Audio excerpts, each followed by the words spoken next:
demystifying the vendor proposals.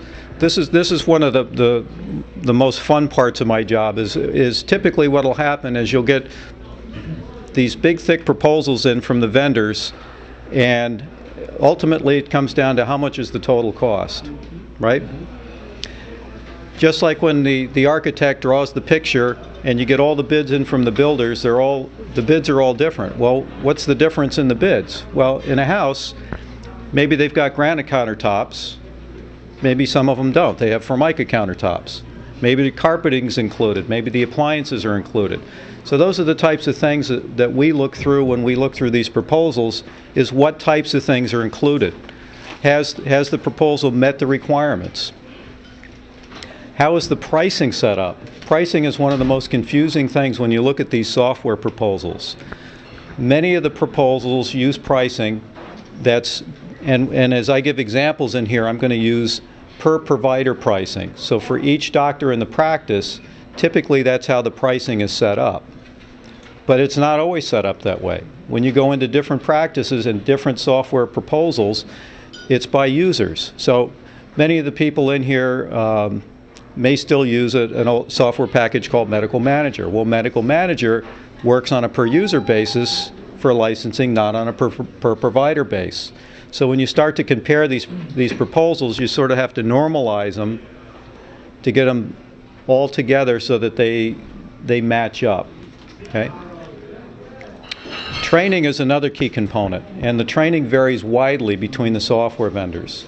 Some of the vendors really recognize that training is really the key to success for the successful implementation of their packages, and other vendors almost purposely underestimate the training to lower their bids to win the business. They deliver a software package and walk out the door. That's not really what you want. You want a very proven system of training to give you the highest level of success. One of the many things that you'll find as you look at these electronic health record systems, there are a lot of subscription costs that may be incurred. For example, typically the e-prescribing software, or that whole system where you're doing the e-prescribe, normally you're going to pay a subscription fee for that, for billing clearing, referrals, and there are different types of software very often that are required to make things work that are not included in the vendor's proposals. So that's part of what we do as we go through our process, is identify these hidden costs so that they're included in the decision process when you're looking at the different software packages. The hardware and the third-party software often can be a very substantial amount of money, particularly when you have Microsoft products involved.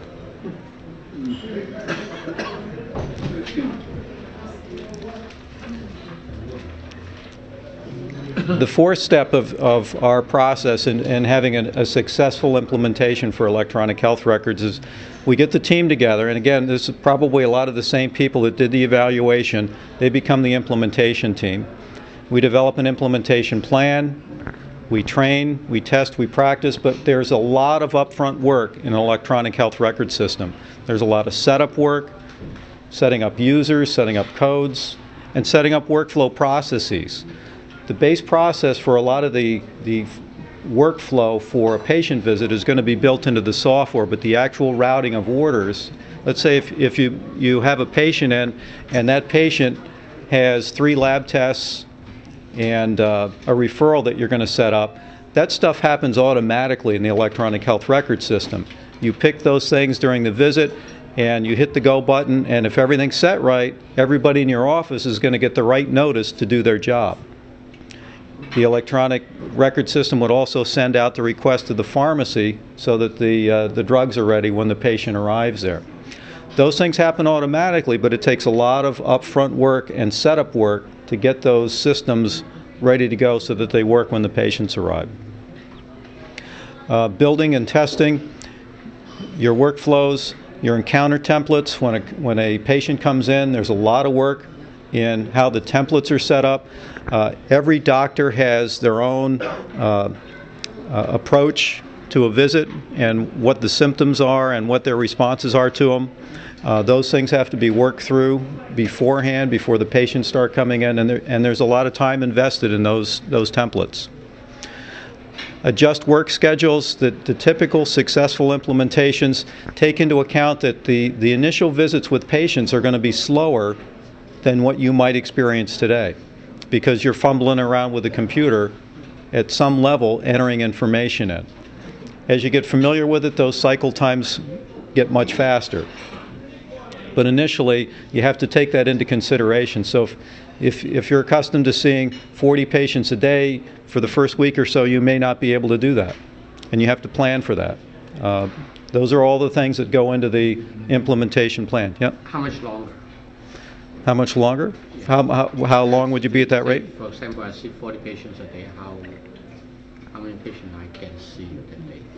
20, 15? Well, I'm just wondering. I would say generally you would think half. Okay. How long? I'm a computer. Well, I'm gonna give you a range of different scenarios. Okay. In 90 days, you would expect to be up to full volume, but there's nothing to say that you couldn't handle a full patient load initially. Because one of the approaches you may take is to say, okay, the first 3 patients of the day, I'm going to do it with electronic medical records, and then the rest of the patients, I'm going to do it the old way. And you start to build up your familiarity with the system, and you ramp up. So I wouldn't see a typical doctor doing a flash cut like that and go on cold turkey electronic medical records. It's going to be a ramp-up process. Does that? Yeah, typically after 90 days, so you're up to speed. At some point, there's going to be a go live date, and then you're online.